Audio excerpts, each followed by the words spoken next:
Sonido. Bien, hermanos, vamos a disponer nuestra mente y corazón para recibir el mensaje de la predicación de la palabra de Dios en este domingo, Día del Señor. Hoy venimos con una mente y un corazón dispuestos, pero tenemos que acudir a aquel que dispone realmente nuestro ser para recibir su bendita palabra. Porque la Escritura dice que como la lluvia cae del cielo y sobre la hierba y sobre las plantas y hace producir fruto, germinar la semilla, así es la palabra que sale de la boca de Dios, no volverá a él vacía. Y yo anhelo de corazón que la palabra que hoy se escuche sea de gran provecho y bendición a sus vidas. Así que les acompaño a que inclinen su rostro y pidamos al Señor que nos ayude a entender su verdad. Padre bendito y Dios soberano, venimos ante ti en esta hora nuevamente e invocamos tu nombre para pedir de ti tu ayuda, tu asistencia, Señor, para que nuestra mente y nuestro corazón se dispongan. Porque así como dispusiste nuestro corazón para que creyéramos a la palabra, también, Señor, tú dispones nuestro corazón para recibirla y ser edificados cada día a través de ella. Hoy especialmente reunidos como iglesia, suplicamos que nos hables a lo profundo de nuestro corazón y que la palabra que escuchemos transforme nuestra vida para el bien de nuestras almas y para la gloria de tu nombre. Toma mis palabras, Señor, y guíame por tu Santo Espíritu. Quita de mí, Señor, toda incredulidad, todo orgullo, toda arrogancia, Señor, y permite, Dios, que solo hable lo que está revelado en tu palabra, Señor.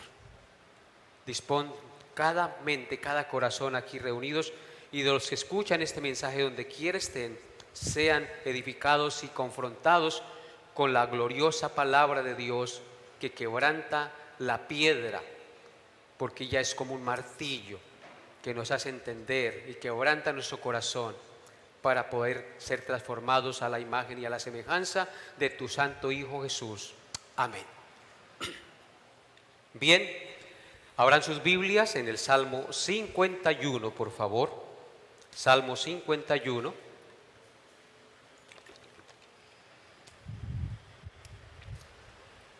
En la exposición del Salmo 51, acerca del tema del cristiano y el pecado, hoy consideraremos las tres últimas cosas o reacciones de las 9 cosas que extraje del Salmo 51 que pasan a un hijo de Dios cuando lamentablemente cae en pecado. 9 cosas extraje yo al estudiar el Salmo. Pueden haber más, pero hoy miraremos entonces las 3 últimas reacciones o cosas que pasan en la vida, en el corazón, en el ser interior de un creyente cuando se deja seducir por el pecado, cuando cae en pecado. Y para refrescar la memoria, en los 2 últimos estudios vimos las primeras 6 cosas. En primer lugar, vimos que cuando un cristiano cae en pecado, el Espíritu Santo hace que la persona se sienta sucia, impura e indigna, deseando intensamente ser purificada y lavada de su maldad por la misericordia de Dios. En segundo lugar, vimos que cuando un cristiano cae en pecado, el pecado se convierte en una sombra que lo atormenta y lo persigue a donde quiera vaya, hasta que no lo confiesa, esa sombra no se quitará. Así que el cristiano no puede vivir tranquilo y orondo si ha pecado, porque el pecado lo perseguirá y será como una sombra que lo atormenta a donde quiera va. En tercer lugar, cuando un cristiano cae en pecado, se produce un sentimiento de vergüenza y dolor por haber ofendido la santidad y la pureza y el honor de Dios. Y es que eso es lo normal. Si yo soy hijo de Dios y entiendo que Dios es santo y está en todas partes, y quebranto su santa ley, la vergüenza en primer lugar debe ser con el Dios que me dio la vida y la salvación. Por eso, si yo caigo en pecado y si usted cae en pecado, en usted debe producirse ese sentimiento, esa constricción, esa vergüenza, ese dolor por haber ofendido la santidad, la pureza y el honor de un Dios tan bueno y misericordioso. En cuarto lugar, cuando un cristiano cae en pecado, el Santo Espíritu y la palabra de Dios le hace profundamente consciente de su condición humana caída y pecaminosa, heredada de Adán. Él dice: he aquí, en maldad he sido formado y en pecado me concibió mi madre. Es decir, el cristiano entiende que es un hombre sujeto a pasiones pecaminosas, heredadas de sus padres, de los cuales viene toda la humanidad, es decir, de Adán y Eva. En quinto lugar, cuando un hijo de Dios cae en pecado, el Espíritu Santo le hace ver que Dios aborrece el pecado y que ama la verdad, la transparencia y la integridad. Es decir, Él le hace ver que el cristiano tiene que ser el mismo tanto en público como en privado. Que yo tengo que ser íntegro cuando estoy a solas y nadie me está viendo, y lo mismo cuando estoy en público. Porque a veces somos santitos cuando estamos en público, pero cuando nadie nos está viendo, nos convertimos en diablos.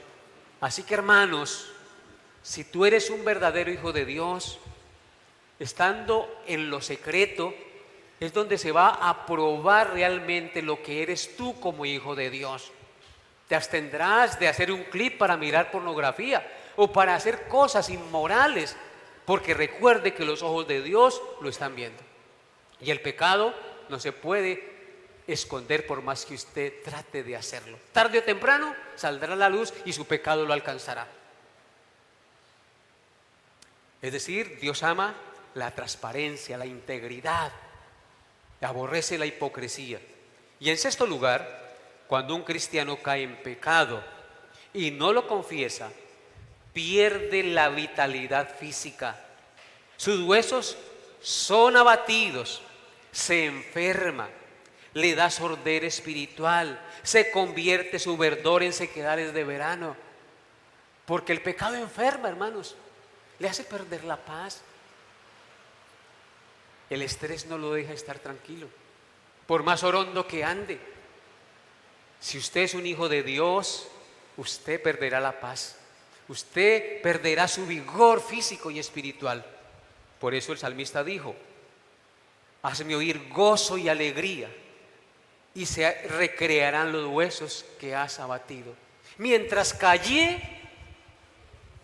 se envejecieron mis huesos en mi gemir todo el día, porque de día y de noche se agravó sobre mí tu mano.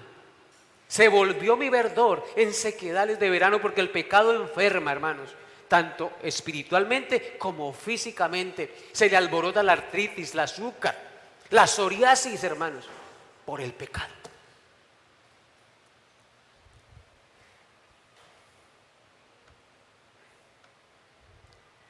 Así que, hermanos, entonces, hoy damos inicio a las últimas tres manifestaciones en la vida de un hijo de Dios cuando cae en pecado.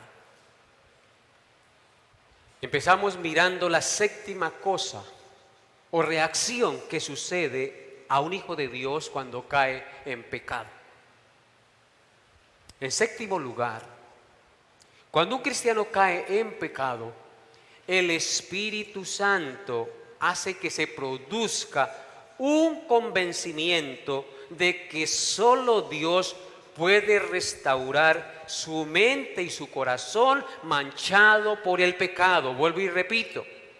En séptimo lugar, cuando un cristiano cae en pecado, el Espíritu Santo hace que se produzca un convencimiento de que solo Dios puede restaurar su mente y corazón manchado por el pecado. Noten lo que dice el Salmo 51, verso 10. Salmo 51, verso 10 dice: crea en mí, oh Dios, un corazón limpio y renueva un espíritu recto dentro de mí. ¿Notan las palabras del salmista David, arrepentido de su pecado, reconociendo que solo Dios puede restaurar su mente y su corazón manchado por el pecado? La palabra crea, allí en el texto, es la palabra hebrea bara, con B larga, bara, y es la misma palabra hebrea que usó el Espíritu Santo en Génesis 1:1, cuando dice: en el principio creó Dios los cielos y la tierra. Esa es la palabra que usa el Espíritu Santo en los dos casos, la palabra bara. Esto nos indica que solo el creador del universo y del hombre, con el poder de su palabra creadora, puede crear un corazón y renovar un espíritu recto, manchado y corrompido por la maldad del pecado en nosotros. Ese es el convencimiento que debe haber en nosotros, hermanos.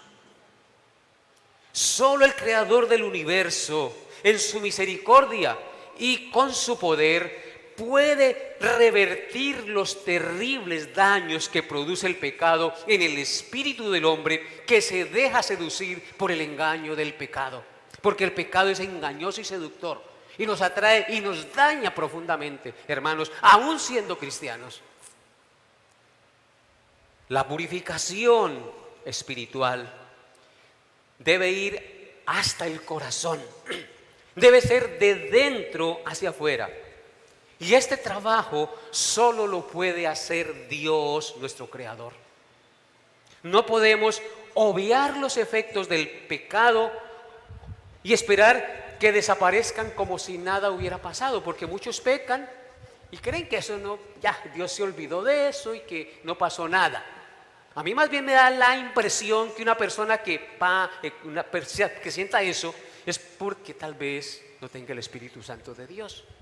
No podemos, hermanos, no podemos obviar los efectos del pecado y esperar que desaparezcan por sí solos como si nada hubiera pasado. Querido hermano, si tú has pecado contra Dios, sepa que su pecado ha originado una profunda y horrible mancha en ti. Eso es lo que hace el pecado: manchar nuestra vida, manchar nuestro testimonio, manchar la obra del Señor en nosotros. Y solo Dios, con su poder y en su misericordia, puede quitar esa mancha. Si humillado tú reconoces y estás dispuesto a que Él lo limpie, no habrá otra manera de que sea restaurado de tu pecado si no reconoces que solo Él le puede quitar esa mancha horrible, la cual Dios abomina, porque el pecado es abominable a los ojos de Dios. 6 cosas aborrece Jehová y aún 7 abomina su alma, para hablar del pecado. Y recordemos que el número 7 es la plenitud. Dios aborrece todo tipo de pecado. Aquellos pecados respetables, como dice Jerry Britt, que a veces no los consideramos, como el orgullo, como la altivez, que no se ven, que a veces la disimulamos con hipocresía y con risitas. Dios sí los ve, y de eso debemos librarnos. Eso debemos reconocerlos como hijos de Dios. El pecado es una mancha imborrable que tú no la puedes quitar por sí mismo. Necesitas del poder de Dios, de la palabra creadora de Dios, para crear en ti un corazón limpio y renovar un espíritu limpio dentro de ti, como dice el salmista David en el Salmo 51:10 que estamos estudiando. ¿Sí notan qué es lo que dice él? Crea en mí, oh Dios, un corazón limpio y renueva un espíritu recto dentro de mí. Noten, hermanos, lo que dice Jeremías capítulo 2, verso 22. Vaya conmigo allá, por favor. Jeremías capítulo 2, verso 22. ¿Qué dice el texto sagrado? Dice: aunque te laves con lejía. ¿Están allí en Jeremías 2:22? Yo quiero que lo lean ustedes conmigo. Dice el texto, Jeremías 2:22, sin perder, por supuesto, el Salmo 51. Dice: aunque te laves con lejía y amontones jabón sobre ti, la mancha de tu pecado permanecerá aún delante de mí, dijo Jehová el Señor. Aunque te laves con soda cáustica. La palabra allí es para hacer referencia a ese nitro, ácido nítrico, para limpiar y quitar. Aunque te laves con lejía. Yo me recuerdo, yo fui criado en el campo y mi mamá pelaba maíz y hacía lejía con ceniza para pelar el maíz, para quitarle el afrecho con ceniza. Y le decían lejía. Esa lejía le quitaba al maíz el afrecho para hacer las arepas. Aquí dice: aunque te laves con lejía, con el purificador más potente que exista, y amontones jabón y te refriegues por todo lado, amontones jabón sobre ti, dice, la mancha de tu pecado permanecerá aún delante de mí, dijo Jehová el Señor. Porque tú y yo no podemos quitar el pecado que cometemos contra Dios por nosotros mismos. Por más sacrificios que usted haga, por más que usted se bañe, por más que usted trate de enmendar las cosas, primero tienes que ir a Dios y reconocer su pecado delante de Él y reconocer que Él es el único que lo puede limpiar. Aquí se está refiriendo al pueblo de Israel y al pecado que habían cometido contra Dios. Y ellos trataban de enmendar su pecado, pero sin confesarlo a Dios, sin arrepentirse de verdad. Les pasaba a lo de los fariseos, que el Señor les dijo: ay de vosotros, escribas y fariseos hipócritas, porque limpiáis lo de fuera del vaso y del plato, pero por dentro estáis llenos de robo y de toda injusticia. Fariseo ciego, limpia primero lo de dentro del vaso y del plato, para que también lo de fuera sea limpio. ¿Y quién puede limpiar lo de dentro del plato, lo de dentro del corazón, lo que hay en nosotros, la maldad que hay en nosotros, que hemos cometido? Solo Dios, el creador de los cielos y la tierra, y el creador de ti. Nadie más, nadie más. Por eso el salmista reconoce que solo Dios puede restaurar y crear en él un corazón limpio, que está manchado y corrompido por el pecado. Solo Dios puede echarle la lejía y limpiarle, la lejía espiritual para limpiarle. Ahora noten lo que dice Job capítulo 9, versículos 30 y 31. Job 9, 30 y 31. Un texto muy similar a este. Dice Job 9, 30 al 31. Aunque me lave con aguas de nieve y limpie mis manos con la limpieza misma, aún me hundirás en el hoyo y mis propios vestidos me abominarán. Terrible, terrible, hermanos. El hombre no puede justificarse delante de Dios. El cristiano que peca, que se deja llevar, solo podrá limpiar ese pecado que cometió viniendo arrepentido a los pies del Salvador, humillado y reconociendo que solo Él en su misericordia puede lavarlo y limpiarlo más y más de su maldad. Mire, aunque me lave con aguas de nieve, con las aguas más limpias y purificadoras que quitan la mugre y toda mancha, y limpia mis manos con la limpieza misma, dice allí el texto, aún me hundirás en el hoyo y mis propios vestidos me abominarán. porque el pecado es aborrecible a los ojos de Dios y solo Él puede quitar el pecado. ¿Y saben cómo lo quitó, no?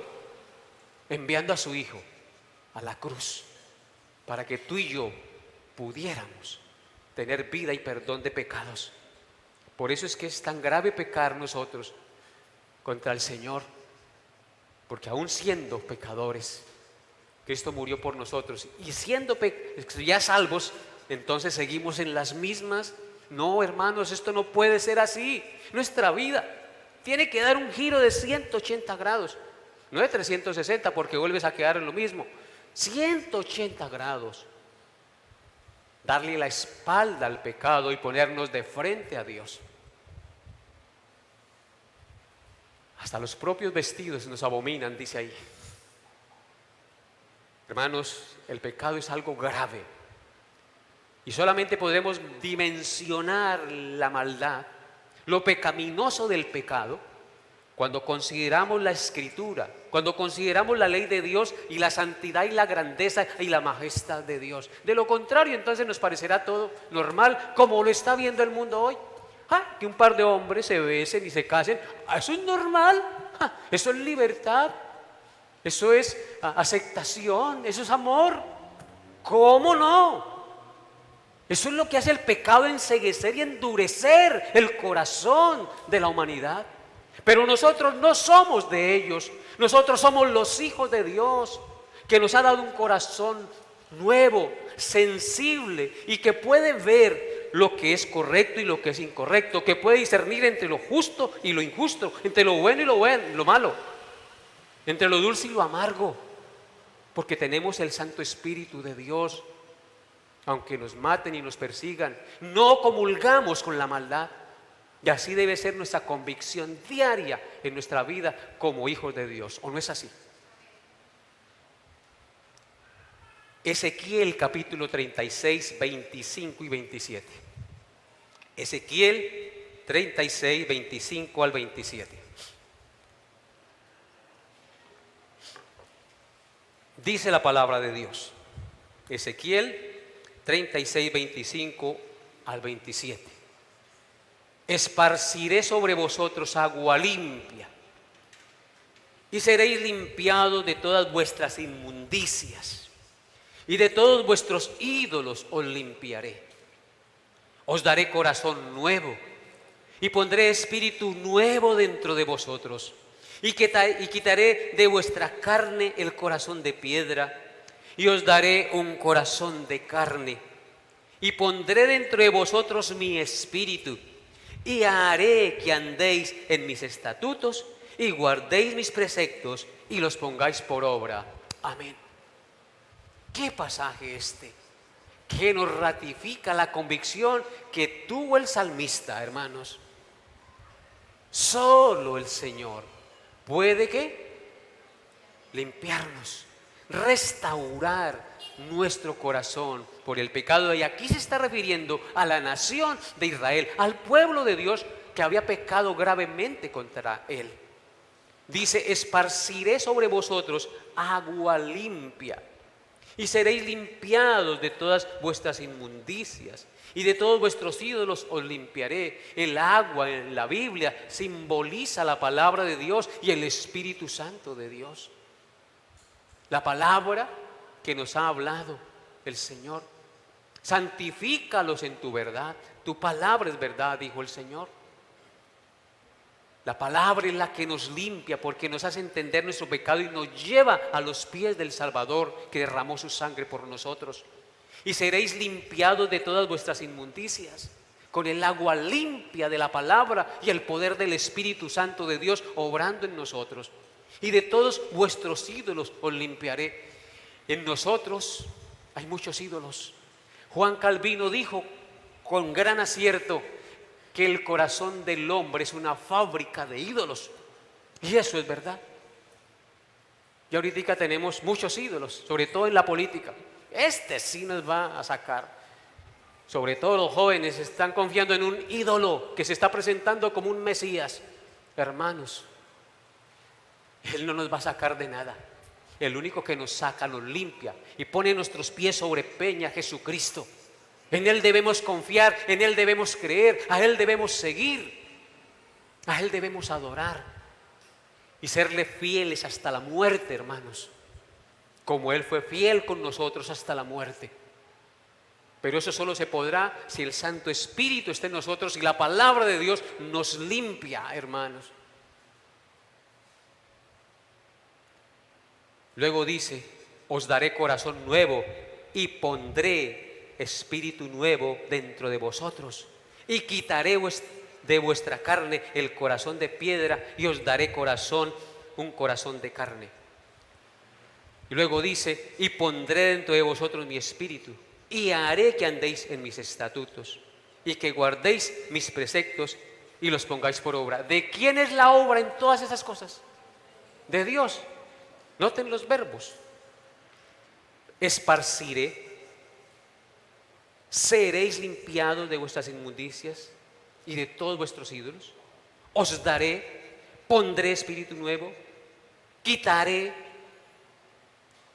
os daré un corazón de carne y pondré dentro de vosotros mi espíritu y haré. Imagínense, Él es el que hace que andemos en sus estatutos y los guardemos y los pongamos por obra. ¿Para quién es la gloria? ¿Para quién es la honra? ¿Para quién es el honor, hermanos? Para Dios nuestro Señor. No tenemos nada de qué gloriarnos.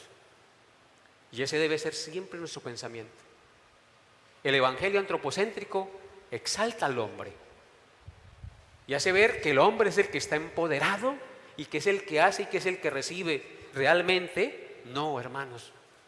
Dios es el que hace la obra desde el principio hasta el fin. La obra que Él inicia la perfeccionará hasta el día de Jesucristo en nosotros. Bien, hermanos, en octavo lugar, cuando un cristiano cae en pecado, también se produce un sentimiento de indignidad de su salvación y la pérdida del gozo de su salvación. Vuelvo y repito, en octavo lugar, cuando un cristiano cae en pecado, también se produce un sentimiento de indignidad de su salvación y la pérdida del gozo de su salvación. Noten lo que dice los versos 11 y 12 del Salmo 51. Dice, no me eches de delante de ti y no quites de mí tu Santo Espíritu. Vuélveme el gozo de tu salvación y espíritu noble me sustente. Amados hermanos, el pecado nunca deja cosa buena en ninguno de nosotros. Contamina, daña, degenera, divide, corrompe todo lo que toca. Cuando tú pecas no solamente te haces daño a ti mismo, sino a todos los que le rodean, a su esposa, a su esposo, a sus hijos, a la iglesia. A todos hacemos daño cuando pecamos, porque el pecado contamina, divide, avergüenza, daña, degenera. Eso hace el pecado. Y a veces nosotros somos tan insensatos que amamos el pecado, amamos aquello que nos hace daño. El pecado es como un virus letal, hermanos. David, aquí en este pasaje, humillado, avergonzado y consternado por su maldad, le pide al Señor 4 cosas en estos 2 versículos. En primer lugar, le pide que no lo eche de su santa presencia. En segundo lugar, le pide que no quite de él su Santo Espíritu. En tercer lugar, le pide que le vuelva el gozo de su salvación. Y en cuarto lugar, le pide que un espíritu noble lo sustente. Noten nuevamente el texto. No me eches de delante de ti. No quites de mí tu Santo Espíritu. Ahí están las 2 cosas primeras. Verso 12, vuélveme el gozo de tu salvación y espíritu noble me sustente. 4 cosas. Veamos brevemente, una a una, estas 4 cosas o peticiones del humillado y arrepentido rey David ante Dios. Primero le dice que no lo eche de su santa presencia. David está reconociendo que debido a su apestoso pecado,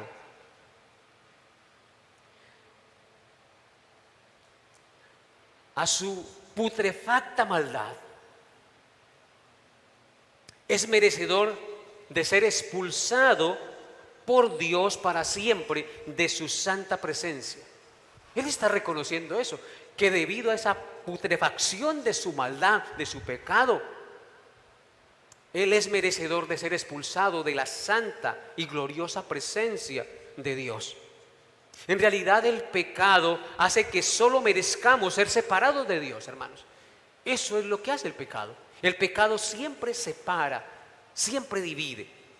Por ejemplo, en Génesis capítulo 3, versículos 22 al 23, al 24, puede ser tomado como un ejemplo para esto.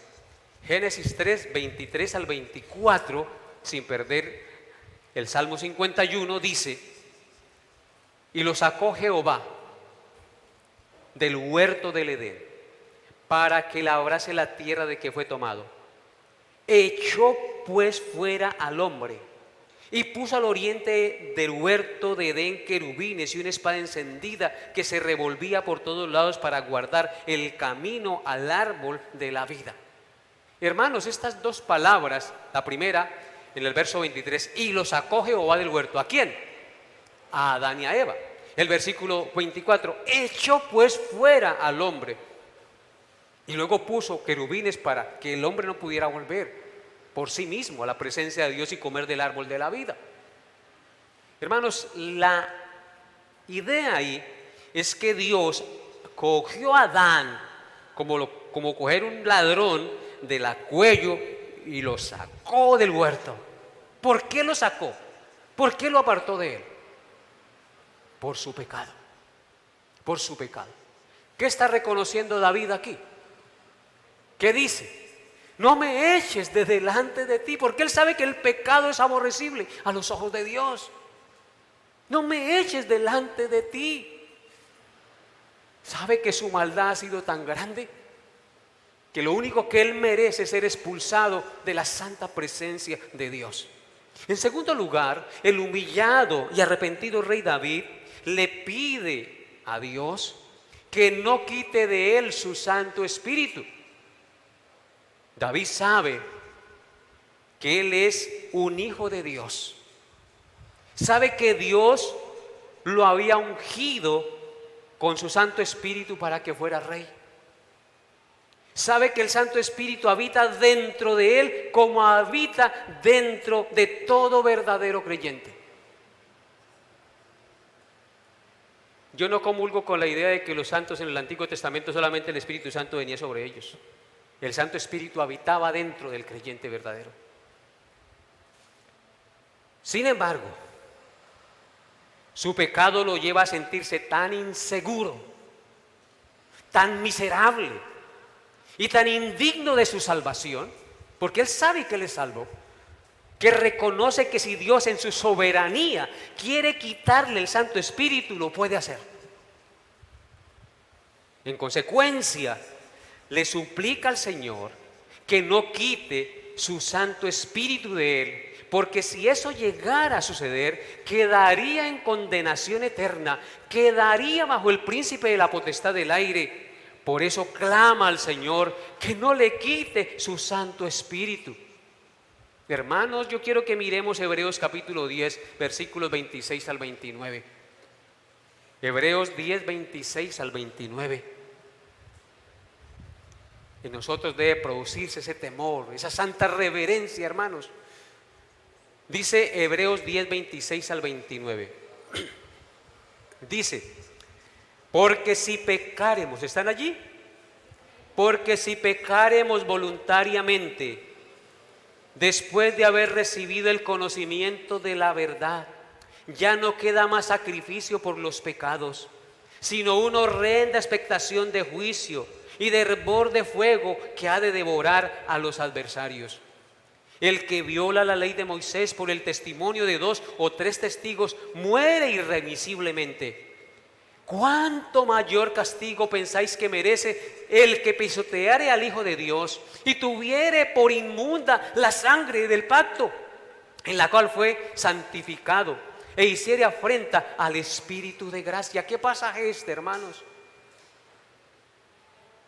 Terrible. quiero hacer una aclaración teológica. Yo no estoy diciendo aquí que un cristiano verdadero pueda perder la salvación, porque la Escritura afirma que nada nos podrá separar del amor de Cristo, ni la muerte ni la vida, ni ángeles ni principados, ni lo presente ni lo porvenir, ni ninguna cosa creada nos podrá separar del amor de Dios en Cristo. Lo que estoy diciendo es que cuando un cristiano verdadero cae en pecado, hace que se sienta tan inseguro, tan indigno y tan miserable de la salvación como David. Hace que se sienta que no es merecedor de eso, que si Dios en su soberanía quiere quitarle de él su Santo Espíritu, lo puede hacer porque Él es soberano. Es ese convencimiento a lo que está llegando el rey David. Él está diciendo: yo he pisoteado la sangre de Cristo, yo he pecado contra Dios y estoy avergonzado. Solo tu misericordia, Señor, puede restaurarme. Ten misericordia de mí. Y al corazón contrito y humillado, el Señor no desprecia. En tercer lugar, en el pasaje, el humillado y arrepentido rey David le pide a Dios que le vuelva el gozo de su salvación. Dice: vuélveme el gozo de tu salvación. Hermanos, el pecado había hecho perder al rey David el gozo de su salvación. Es decir, su regocijo profundo y sublime. Ese regocijo profundo y sublime, esa satisfacción espiritual de sabernos perdonados, de sabernos reconciliados, esa satisfacción de sentirnos en armonía y en paz con Dios, habían desaparecido de su vida por el pecado. Ahora estaba triste, estaba seco, deprimido, amargado, acongojado, avergonzado, enfermo, sus huesos abatidos. En otras palabras, el pecado había hecho que no se produjera en David el fruto del Espíritu Santo. El fruto del Espíritu Santo trae gozo, y el gozo de la salvación. ¿Desde cuándo se produce el fruto del Espíritu Santo en los creyentes? ¿Desde el Nuevo Testamento o desde el Antiguo Testamento? Hermanos, los hijos de Dios siempre han tenido un trato y un mismo espíritu y una misma manera de ser salvos desde el comienzo de la creación. Que se evidencie más claramente en el Nuevo Testamento es otra cosa, pero desde el Antiguo Testamento el mismo trato, el mismo método ha sido utilizado por Dios. La misma manera para salvarnos y de permanecer en santidad es a través del Santo Espíritu que mora en nosotros. Hermanos, con razón el rey David dice: no quites de mí tu Santo Espíritu. Con razón él se siente indigno de la salvación, porque el pecado le había hecho a perder al rey David el gozo, el regocijo sublime, la satisfacción espiritual de sabernos perdonados, de sabernos reconciliados. Esa satisfacción de sentirnos en armonía y en paz con Dios habían desaparecido de su vida. Y por eso él le pide: vuélveme el gozo de tu salvación y no quites de mí tu Santo Espíritu. No sé si me estoy haciendo entender. Es para que dimensionemos el daño que hace el pecado en nosotros y no nos congraciemos con el pecado, hermanos. Gálatas capítulo 5, versículos 22 al 23.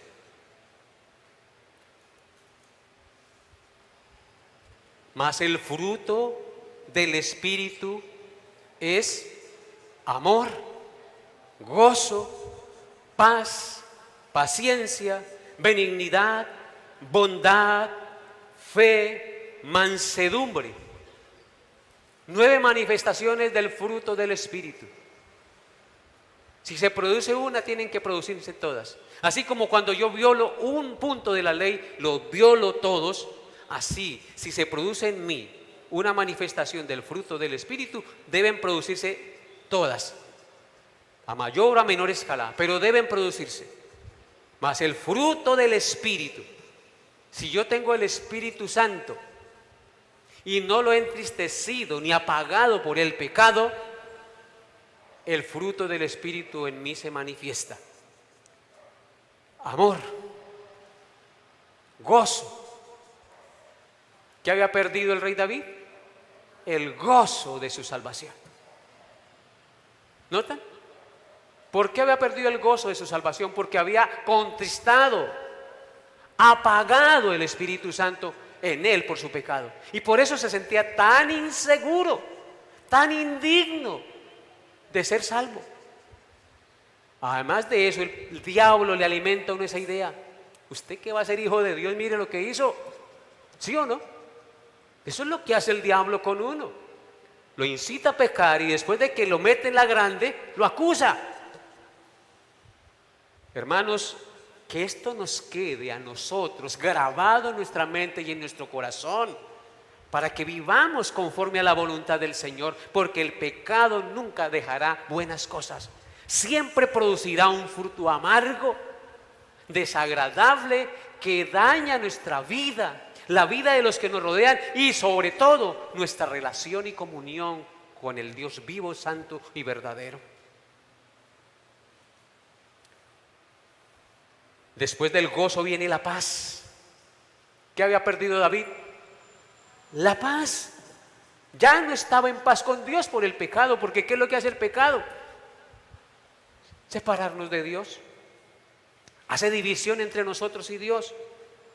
Luego dice paciencia. Él no fue paciente por el pecado. Tampoco tuvo benignidad con Urías. Tampoco tuvo bondad y tampoco tuvo fe, tampoco tuvo mansedumbre, tampoco tuvo templanza, es decir, dominio propio, porque se dejó seducir por el pecado. Y luego dice, contra tales cosas no hay ley. Hermanos, eso era lo que pasaba con el rey David. Humillado y arrepentido, el rey David le pide a Dios que le vuelva el gozo de su salvación. Si usted se siente cuando viene a la iglesia que no quiere cantar, que le da pereza y leer la Biblia en su casa, que todo le harta y le aburre, ¿sabe qué es eso, hermano? Pecado en usted. Pecado en usted. Tiene entenebrecido su corazón, sus ojos espirituales, porque el Hijo de Dios por naturaleza tiene que sentir deseo de tener comunión con su Padre Celestial, de agradecerle, de conocerle, de amarle, de servirle, de adorarle, de cantarle, de gozarse en Él. Mucho cuidado, porque eso es manifestación de que hay pecado en usted y usted no lo ha confesado y no lo ha reconocido.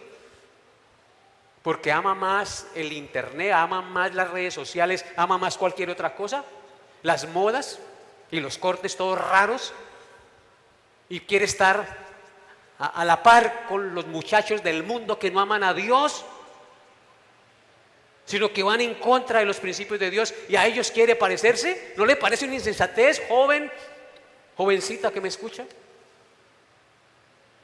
¿Cuál es nuestro modelo a seguir? ¿El mundo o Cristo? Muchachos, no sean insensatos, la verdad está ahí expuesta. El diablo enceguece, el diablo tuerce el pensamiento y el corazón. Solo la palabra de Dios nos hace caminar por sendas de rectitud. En cuarto lugar, el humillado y arrepentido rey David en este versículo le pide a Dios que un espíritu noble lo sustente. Noten lo que dice. Vamos los dos versículos, 11 y 12. No me eches de delante de ti, no quites de mí tu Santo Espíritu. Vuélveme el gozo de tu salvación y espíritu noble me sustente. Esa es la cuarta cosa que el rey David le pide al Señor humillado. En otras palabras, le pide que se produzca en él un deseo de obediencia y no de rebeldía a la palabra de Dios. Joven, anciano, mujer que me escucha, usted debe pedirle a Dios que produzca en usted un deseo de obediencia y no de rebeldía hacia la palabra de Dios, sino un deseo de obediencia a Dios, de amarle a Dios, y solo Dios lo puede hacer. Por eso tienes que venir a Él: Señor, yo no siento amarte, pon eso en mí. Deje la flojera, lea la Biblia, hermano, ore. No sé qué en la casa allá debajo de las cobijas, ahora mirando por internet el servicio, ahora no quieren venir a la iglesia porque están muy cómodos. Transmitimos esto, hermanos, por amor a muchos que de pronto estén enfermos o lejos, pero no lo transmitimos para los que están alentados y perezosamente no quieren venir. Es un deber y un mandato de Dios congregarnos, hermanos. No sean perezosos. No los estoy regañando, los estoy exhortando a que vivamos conforme a lo que Dios ha determinado para su iglesia. Mirad cuán delicioso y cuán agradable es habitar los hermanos juntos en armonía.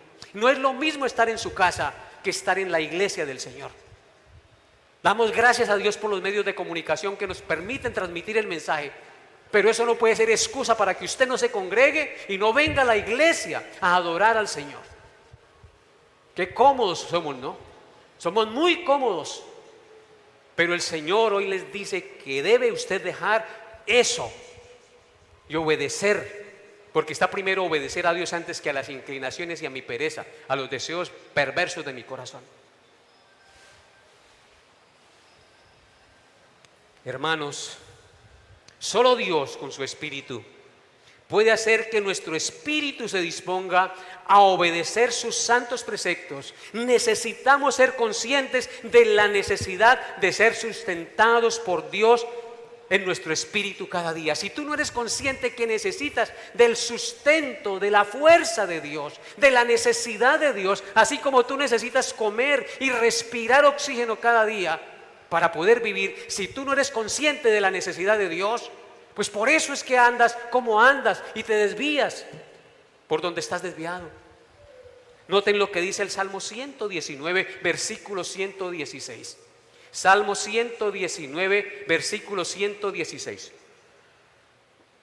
Dice la palabra de Dios: susténtame conforme a tu palabra y viviré, y no quede yo avergonzado de mi esperanza. Qué palabra tan hermosa. Léala nuevamente conmigo. Salmo 119, 116. Susténtame conforme a tu palabra y viviré, y no quede yo avergonzado de mi esperanza. ¿Notan la conciencia que tiene el salmista? Él dice: susténtame conforme a tu palabra y viviré. Si la palabra de Dios no es nuestro sustento, nuestro alimento, nuestro pan diario, ¿cómo vamos a vivir? Ella es el pan de vida, hermanos. Susténtame conforme a tu palabra y viviré. Es la palabra de Dios la que nos da vida. Y luego dice: y no quede yo avergonzado de mi esperanza. ¿Cuándo usted se avergüenza de su esperanza? Cuando se aparta de la palabra de Dios y cae en pecado. ¿Cómo estaba David aquí? Avergonzado delante de Dios de su esperanza. Había perdido la seguridad de su salvación, había perdido el gozo de su salvación por su pecado. Que no nos pase eso a nosotros.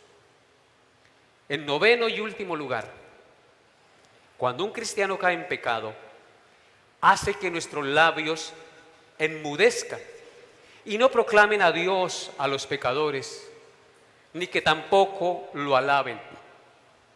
Noten lo que dice el Salmo 51, versículos 13 al 15, pero antes le voy a repetir el noveno punto.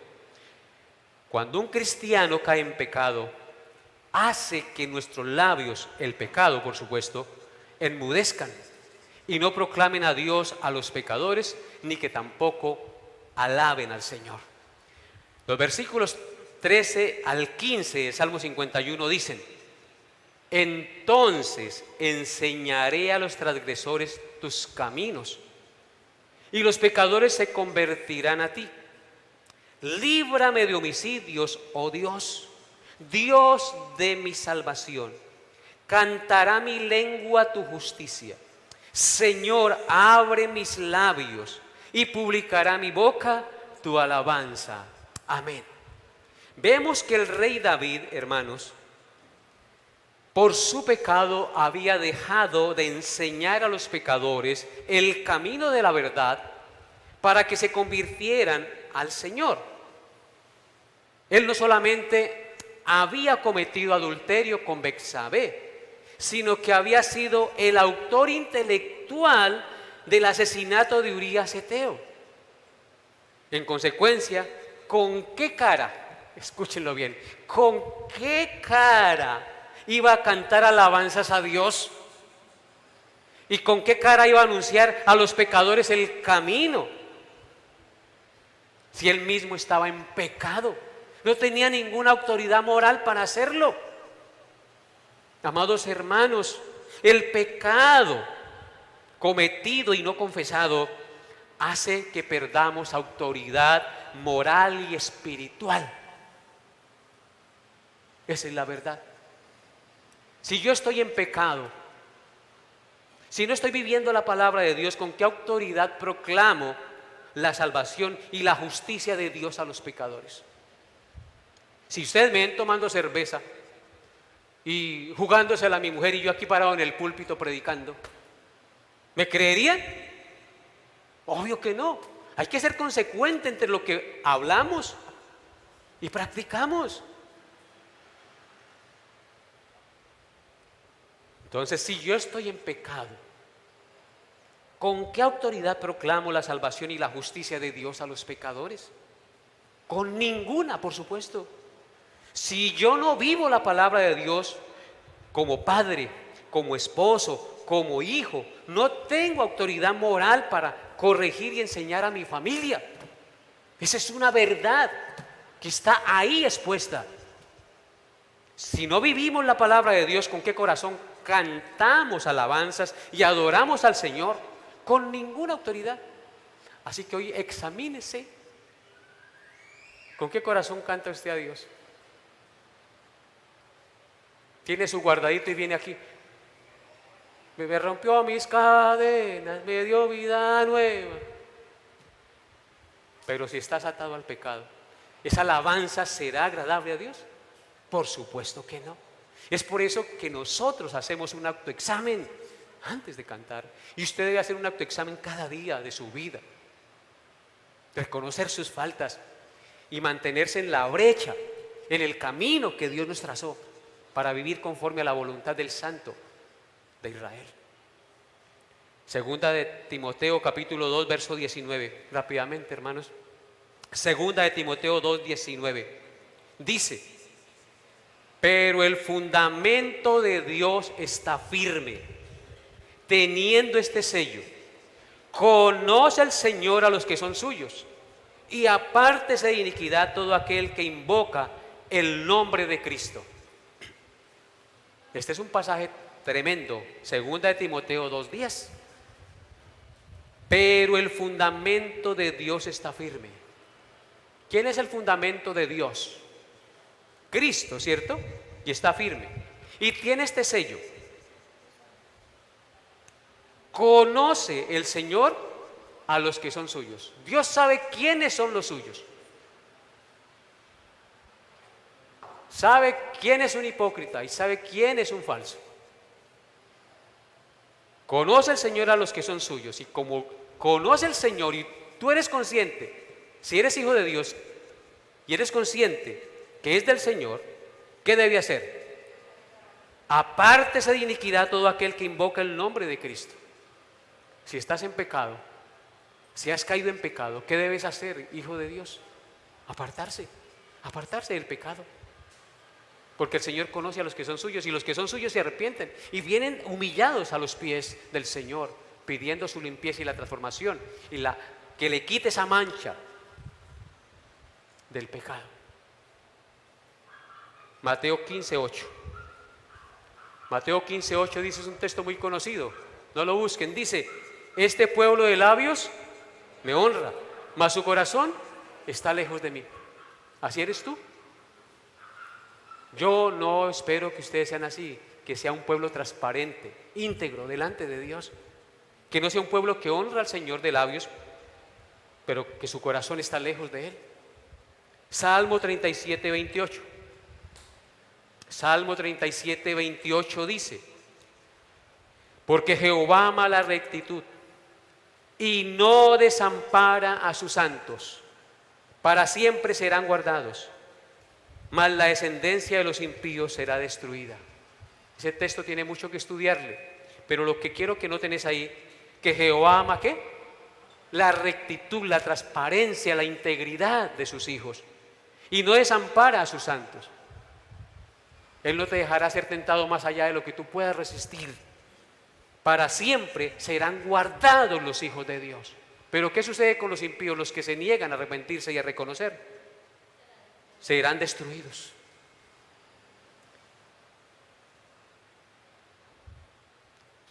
En conclusión, hermanos, si estas 9 cosas, escúchenlo bien, que hemos estudiado, en las cuales hemos reflexionado, se manifiestan en su vida cuando has caído o caes en pecado, esto significa que el Espíritu Santo está en usted. Si esas 9 cosas se manifiestan en su vida, o algunas de esas cosas. Si no fuera así, esto indicaría que usted no tiene vida espiritual, porque usted mantendría insensible a la maldad de su pecado. Pero porque tienes el Espíritu, reaccionas de esta manera, porque el Espíritu te hace sentir eso y te lleva a los pies del Señor, arrepentido y reconociendo su maldad. Así que si estas cosas se manifiestan en su vida, dale gracias a Dios, porque eso es evidencia de que el Espíritu Santo de Dios está en usted. Pero si usted no siente nada cuando peca, si usted no siente dolor por haber ofendido a Dios y todas esas manifestaciones que hemos estudiado, pues tenga mucho cuidado, porque tal vez no eres creyente genuino. Pero hoy el Señor te está hablando para que reconozcas a Jesús y vengas a los pies de Él arrepentido. Por lo que hemos visto, usted nunca podrá quitar la culpa de su pecado y ponerse a paz con Dios haciendo sacrificios por su pecado, ni dándose látigo, ni ayunando o prometiendo cosas o ofrendando cosas. Nunca podrás quitar esa culpa de su pecado. Por eso en el Salmo 51, el rey David dijo allí en los versos 16 y 17: porque no quieres sacrificio que yo te daría, no quieres holocausto. Los sacrificios de Dios son el espíritu quebrantado, al corazón contrito y humillado no desprecias tú, oh Dios. ¿Qué es lo que quiere Dios de nosotros? ¿Un corazón qué? Contrito y humillado, que Él no lo desprecia. No es haciendo sacrificio, no es subiendo de rodillas a Monserrate, ni dándose látigo para que el pecado se aparte de usted. No olvidemos que los cristianos no somos impecables, hermanos. No somos impecables en sí mismos. Mientras estemos en este cuerpo mortal y viciado por el pecado, que aún no ha sido redimido, de una o de otra manera vamos a ofender a Dios, entendiendo que el pecado no solo se limita a las acciones concretas del individuo, sino que el pecado también se refiere a las intenciones del corazón.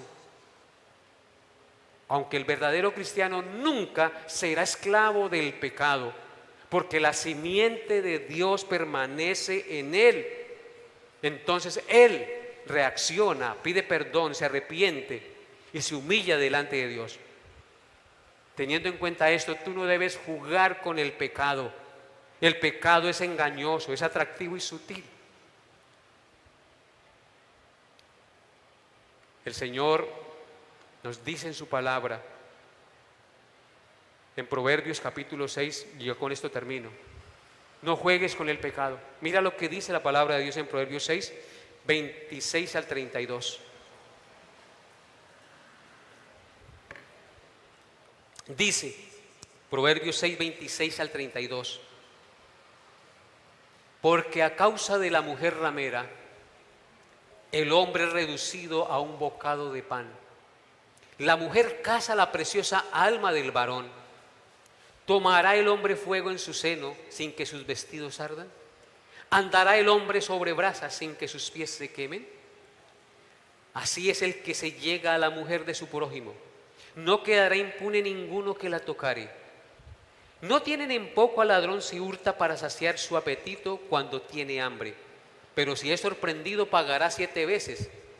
Entregará todo el haber de su casa. Mas el que comete adulterio es falto de entendimiento. Corrompe su alma el que tal hace. Y sigue diciendo, vergüenza